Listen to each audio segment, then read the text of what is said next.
देखिए, आज महाराष्ट्र के अंदर एनफोर्समेंट डायरेक्टोरेट यानी ईडी ने अपनी सरकार बना ली है। बाकी सब बकवास है। महाराष्ट्र में ईडी की सरकार बनी है और मैं इसलिए कह रहा हूं कि पिछले कुछ महीनों के अंदर अगर हम देखेंगे कि ईडी जिस तरीके से कार्रवाई कर रही थी, यहाँ पे कनपट्टी पे बंदूक रखती थी और उसके बाद है तो पूरा मामला बदल जाता था। और अगर मैं ये कह रहा हूं कि ईडी ने सरकार बनाई है और इनके ये बाकी के जो तीन लोग हैं, देवेंद्र फडणवीस हो, एकनाथ शिंदे साहब हो और अब एक नए अजीत पवार साहब, ये तीनों सुपरवाइजर्स है। पहले दो थे, लेकिन ईडी का काम इतना बड़ा था, सबके कनपट्टी के ऊपर बंदूक रखना था, तो उनको और एक एक चाहिए था, तो अब अजीत पवार साहब उसके अंदर शामिल हो गए। मेरा एक सवाल है, देश के पंतप्रधान नरेंद्र मोदी साहब जो अपने आप को बहुत दूध का धुला मानते हैं, जो कहते हैं कि मैं भ्रष्टाचार को पूरी तरीके से खत्म करना चाहता हूं, और बेचारे उनके भक्त जो है वो सही भी समझ लेते हैं, कितने भोले हैं उनके भक्त। अब उनको मैं सुनाना चाहता हूं, नरेंद्र मोदी साहब ने राष्ट्रवादी कांग्रेस के ताल्लुक से महज 4 दिन पहले अपने भाषण के अंदर क्या कहा था,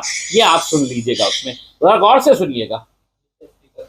एनसीपी पर भी करीब करीब 70,000 करोड़ रुपए के घोटालों का आरोप है। 70,000 crore. Maharashtra state cooperative bank घोटाला, महाराष्ट्र स्टेट कोऑपरेटिव बैंक घोटाला, सिंचाई घोटाला, महाराष्ट्र सिंचन घोटाला, खनन घोटाला, अवैध खनन घोटाला। बहुत लंबी है, इनकी लिस्ट भी बहुत लंबी है, लेकिन अब ये सब मैं बंद करने वाला हूं, क्योंकि मैं सिर्फ इनको डराने वाला था और अपने पास लाने वाला था। हो गया आपका काम मोदी जी। आपके दूसरे जो यहाँ पे महाराष्ट्र के एक उप मुख्यमंत्री है, जो खुद को भी बड़ा दूध का धुला मानते हैं, भ्रष्टाचार के विरोध में भाषण बहुत अच्छा अच्छा देते हैं, अब उन्होंने क्या कहा है जरा ये भी सुन ले। एनसीपीशी राष्ट्रवादी काँग्रेसची युती होणं शक्यच नाही। नाही नाही नाही, आपण धर्म नाही, शाश्वत धर्म नाही, कुठलाही धर्म नाही।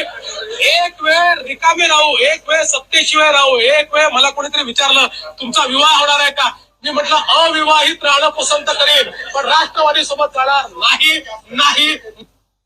मराठी के अंदर बोल रहे हैं देवेंद्र फडणवीस साहब कि किसी भी कीमत के ऊपर राष्ट्रवादी कांग्रेस के साथ हम नहीं जाएंगे। नहीं नहीं नहीं। एक मर्तबा लोग मुझसे कहते हैं कि आप राष्ट्रवादी के साथ शादी करने वाले हैं, तो उन्होंने कहा कि नहीं, मैं जीवन भर अविवाहित रहूंगा, मैं शादी नहीं करूंगा, लेकिन राष्ट्रवादी के साथ नहीं जाऊंगा। और आज के दिन उन्होंने शादी कर लिए है। अब इसका भी जवाब है तो आप देवेंद्र फडणवीस साहब आप दे दीजिएगा। दरअसल ये है कि महाराष्ट्र की जनता को अब ये सभी राजनीतिक पार्टी समझती है कि इनके कान में बीड़ी है, इनको कुछ समझ में नहीं आता है। कभी कोई अलग अलग पार्टियों के साथ चला जाता है, सत्ता बना लेता है, सभी 6 बजे उठ के है तो कोई सत्ता बना लेता है। अब ये इसके अंदर सवाल ये है कि 4 दिन पहले मोदी साहब ने बोला था, अब उसी नेता को, उसी राष्ट्रवादी कांग्रेस के भ्रष्ट नेताओं को आप अपनी पार्टी के अंदर ले जाते हैं, तो वो दूध के धुले हो गए हैं। अभी कुछ देर पहले मैंने एनफोर्समेंट डायरेक्टोरेट को फोन किया और कहा कि हसन मुशर्रफ इंक्वायरी अब कहाँ पे पहुंची है। बोले क्या साहब, आप भी क्या मजाक कर रहे हैं, हम तो सिर्फ डरा रहे थे, हमने डरा के अपना काम निकाल लिया। अब एनफोर्समेंट डायरेक्टोरेट की जो इंक्वायरी है उनके खिलाफ अब हम बंद कर देने वाले हैं, क्योंकि हमारा काम यही है कि हम डराओ और सत्ता हासिल करो।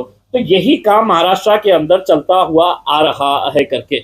अभी अभी अजीत पवार साहब ने प्रेस कॉन्फ्रेंस लेके कहा कि मोदी जी कितना अच्छा काम कर रहे हैं, विदेश में जाते हैं तो कितना उनका सम्मान होता है, देश के विकास में कितना अच्छा काम कर रहे हैं। अजीत दादा, आपको 9 साल लग गई है समझने के लिए कि नरेंद्र मोदी साहब कितना अच्छा काम कर रहे हैं। अब आप भी थोड़ा सा खुलासा कर दीजिएगा कि ये जो 70,000 करोड़ देश के स्वच्छ प्रधानमंत्री नरेंद्र मोदी साहब ने राष्ट्रवादी के ऊपर लगाया, अब आप बोल दे कि ये भ्रष्टाचार मैंने नहीं किया था, मेरे काका ने किए थे। ये आप इसका स्पष्टीकरण दे दे तो हमको भी समझ में आ जाएगा। देवेंद्र फडणवीस साहब आप भी बता दें। देखिए, इससे ज्यादा घटिया राजनीति महाराष्ट्र ने पिछले 75 सालों के अंदर देखी नहीं थी। इसमें सारे नियम, no ethics, no morals, no values का ही कोई उसूल नहीं है, राजनीति का कोई पॉलिसीज नहीं है, बस सत्ता हासिल करना है, बस इसी उसके ऊपर पूरा ये।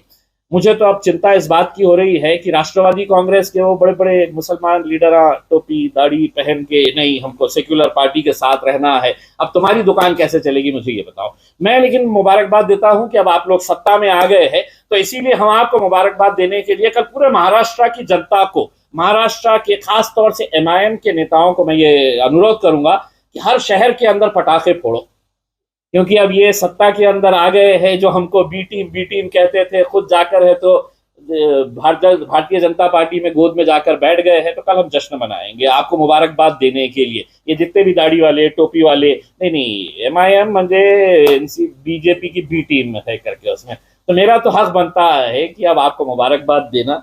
मेरा सिर्फ यही कहना है कि ये बहुत ही अफसोस की बात है, लेकिन कहते हैं ना गंदा है और धंधा है, और यही धंधा आप देखने को मिल रहा है यहाँ पर महाराष्ट्र के